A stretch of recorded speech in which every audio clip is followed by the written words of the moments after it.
In this clip, we're going to be picking our screen color and adjusting the biases. So sometimes whenever you buy stock footage that's on a green screen, like this shot here we have from Dissolve, the people who have provided the footage actually have already keyed this.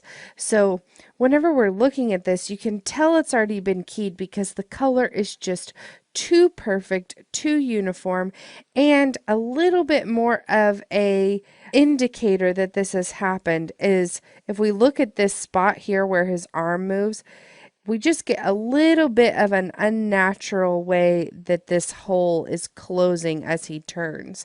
And it doesn't look completely terrible. You almost wouldn't even notice it if you weren't looking for it.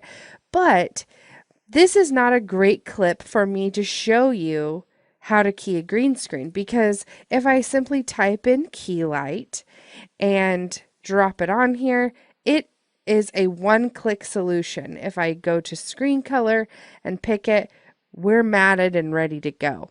So I want to take you a little bit further than this. Sometimes you may have this as all you have to do, but if you shoot the footage yourself, then you're definitely going to be running into some more issues to get a great key pulled.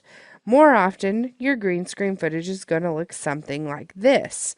So you've got a little bit of a hot spot here. We have some shadows.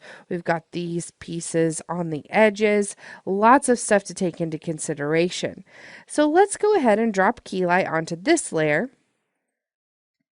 I'm going to pick somewhere here in the middle where we've got kind of this moderate green. It's not the hottest spot, it's not the darkest spot.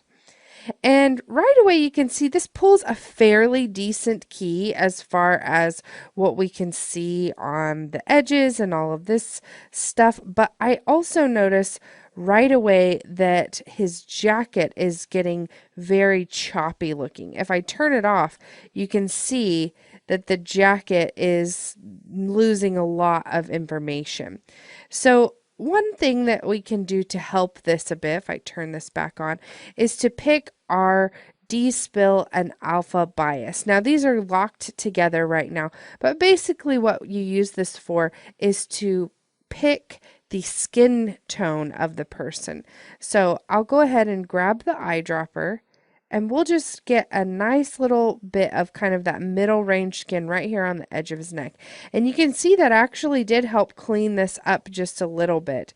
If I were to toggle back and forth between what it was like before, we had a lot more choppiness here.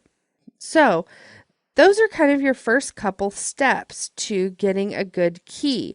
Now, if I switch over from final result to my screen matte, you can see there's still a lot of work to be done to clean this up, because we want to get this area totally white, and we'd like to have a little bit better black background just so we don't have quite so much obvious shadows here on the side and upper corner. So we don't need to feel like we've got to do this all in one layer. It's totally fine for me to get this looking good as an alpha matte and then actually use that as a matte with the footage. So that's something that I want to show you as a workflow in this module, that we don't have to get everything looking perfect with one layer and just using key light one time. It's completely fine for us to use a few tricks of the trade to get this looking really, really nice and integrated with our footage. Speaking of which, this is the footage that we're going to be putting him on top of. So I'll just drag that down here.